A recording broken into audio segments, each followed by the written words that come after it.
Police arrived at the Buckinghamshire home of convicted paedophile Barry Bennell last night and removed some of his belongings and his dog.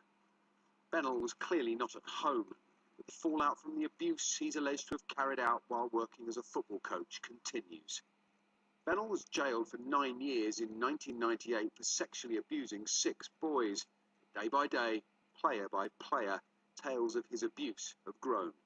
First to speak out was Andy Woodward, whose account of abuse by Bennell at Crewe Alexandra broke a shameful silence. There is more high-profile people that are sat there thinking on whether can or can't. You don't have to be named.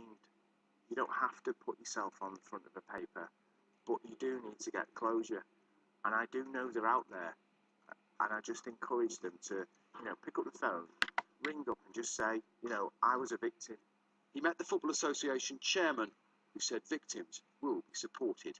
Many sectors of public life have had to face child abuse scandals in recent years. Football is now facing its own past. Can you guarantee victims that the FA won't flinch? Not only will we not flinch, we won't seek to blame anybody.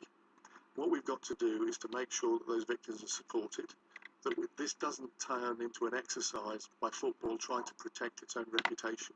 Our job is to protect the victims and make sure there are no more victims. And we'll take that on the chin. We'll hold ourselves to account. We'll work closely with the police and the victims. And I will meet any victim who comes forward, as I met one today. 3 other players, including former England forwards David White and Paul Stewart, have already gone public, and the tide of allegations grows almost by the hour. An NSPCC helpline took 50 calls in the first 2 hours it was live. Wayne Rooney has now encouraged others to call too. And the scandal is spreading. Northumbria Police is investigating an allegation that a former Newcastle United player was assaulted when he was a trainee at the club. And Manchester City has launched an investigation into Bennell's alleged association with them. Meanwhile, Crewe director of football Dario Gradi, who as manager employed Bennell for several years, said he knew nothing of his crimes until he was arrested.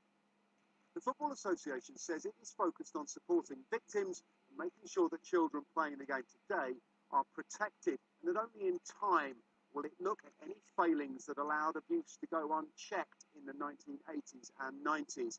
But with more footballers set to come forward with their own tales of abuse, that task may become more urgent. The FA has written to all 30,000 clubs in England asking them to review child safety measures.